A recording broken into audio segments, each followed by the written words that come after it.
आप देख रहे हैं सपनों की कथा।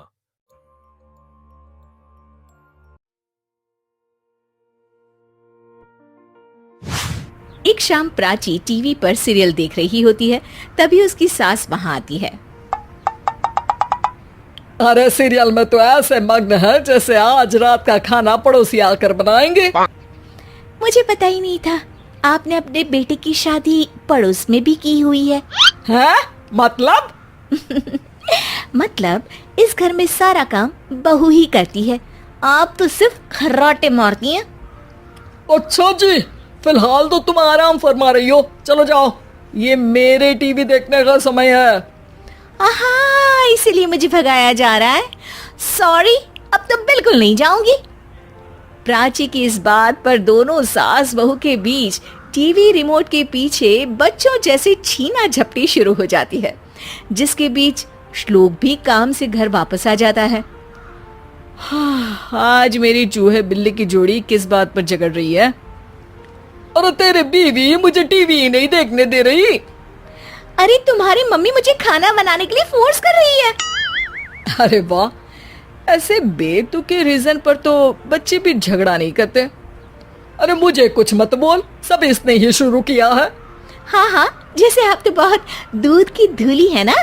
अरे बस, दोनों चुप। प्राची जाओ, खाने की तैयारी करो। और माँ तुम छोड़ो, तुम्हें क्या बोलूं, शांति से अपना सीरियल देखो। मुझे दोबारा लड़ने की आवाज सुनाई नहीं देनी चाहिए। ऐसा बोलकर श्लोक वहां से चला जाता है, जिसके पीछे पीछे प्राची भी कुछ न कुछ बड़बड़ाते हुए रसोई में चली जाती है। हाँ हाँ, सासू जी को तो कुछ बोलेंगे ही नहीं, बस मुझ पर ही हुक्म चलता है, खाना बनाओ, जैसे मैं इनके घर में खाना बनाने के लिए आई हूँ। इसी तरह शाम बीतती है और रात को श्लोक और प्राची की सास खाना खाकर सोने चले जाते हैं, लेकिन प्राची गुस्से में कुछ खाए बिना काम में ही लगी रहती है। इस घर में किसी को घंटा फिक्र नहीं पड़ता, मैं खाऊं या भूखी रहूं। प्राची कुछ देर के लिए रसोई से बाहर जाती है और जैसे ही वापस आती है तो वहां दूध का भरा ग्लास देखकर हैरान रह जाती है। फिक्र पूरी है, बस दिखाना नहीं है। प्राची दूध पीकर सोने चली जाती है और अगली सुबह एक बार फिर सास बहू का कार्टून नेटवर्क स्टार्ट हो जाता है। ये तुमने ही किया है। अरे अजीब जबरदस्ती है, मैं बोल रही हूँ मैंने कुछ नहीं किया। दोनों ने मिलकर पूरे घर को पागल खाना बनाया हुआ है। यहाँ कोई नॉर्मल इंसान तो रह ही नहीं सकता, इसीलिए अब पड़ोसी क्या रिश्तेदार भी घर आने से कतराते हैं। और सुन बेटे, तू भी चंगा, तेरी माँ भी चंगी, तेरी बीवी भी चंगी, रिश्तेदार। हाँ जी, आपको नहीं पता क्या, गंगाधर ही शक्तिमान है, रिश्तेदार ही। हाँ हाँ, बस समझ गया। कभी जानवरों जैसे लड़ेंगी तो कभी जुगलबंदी करेंगी। भाई मैं आप दोनों के बीच में नहीं फंसना चाहता। सास बहू की इस मनमौजी जोड़ी से परेशान होकर श्लोक अपना सिर खुजलाता वहां से चला जाता है। चलो अब मैं भी कीर्तन में जा रही हूँ। इस पर जैसे ही सास कमरे में अपना पर्स लेने जाती है तो वहां नाश्ते की प्लेट रखी देख मुस्कुराने लगती है और नाश्ता करके घर से बाहर निकलते हुए कुछ पैसे टेबल पर रख जाती है, जिसके कुछ देर बाद सिलेंडर वाला घर आता है। ओ मोरी मैया, मैं सिलेंडर के बारे में तो बिल्कुल भूल ही गई थी। घर खर्च के सारे पैसे भी मम्मी के पास है और श्लोक से बोला तो उल्टा 4 बात सुनाएंगे।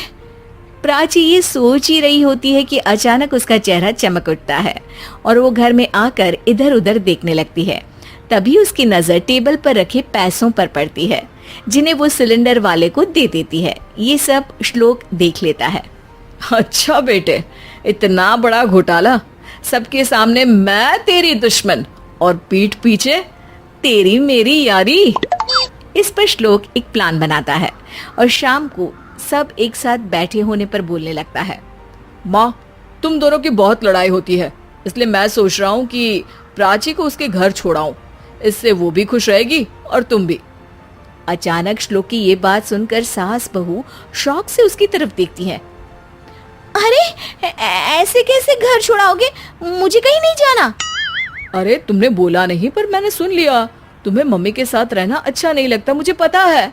अरे वो अरे, जब बहू खुद कुछ काम बोले तो वो तुझे सुनता नहीं, और अब जो इसने बोला ही नहीं वो तू समझ गया। जब उसे नहीं जाना तो फिर जबरदस्ती क्यों कर रहा है? अच्छा, फिर आपको मौसी के घर छोड़ाता हूँ। बस अब आप दोनों एक घर में एक छत के नीचे नहीं रह सकती। मैं इस टॉम एंड जेरी की जोड़ी को और नहीं झेल सकता। है? ऐसे कैसे नहीं रह सकते? तुम्हें इतनी दिक्कत है तो तुम्हारा बोरिया बिस्तर पैक कर देती हूँ, लेकिन मम्मी जी कहीं नहीं जाएंगी। बिल्कुल यही सुनना था मुझे। अगर दोनों में इतना ही प्यार है फिर हर वक्त ये लड़ाई का नाटक क्यों करती हो? देखा मैंने कैसे माँ किचन में दूध रखती है और तुम उनके लिए कमरे में नाश्ता रखती हो, और कैसे वो पहले ही तुम्हारी दिक्कत समझकर घर में पैसे रखकर बाहर जाती है। अरे भाई, इतना ड्रामा तो डेली सोप में भी नहीं होता जितना तुम दोनों ने इस घर में फैलाया हुआ है।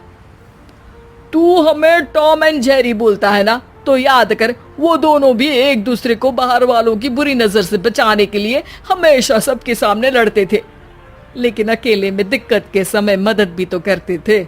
बस हमारा रिश्ता भी कुछ ऐसा ही है। और वैसे भी अगर सास बहू में तू मैं नहीं होती तो दुनिया वालों को कहानियां कैसे मिलेंगी? आप देख रहे हैं सपनों की कथा।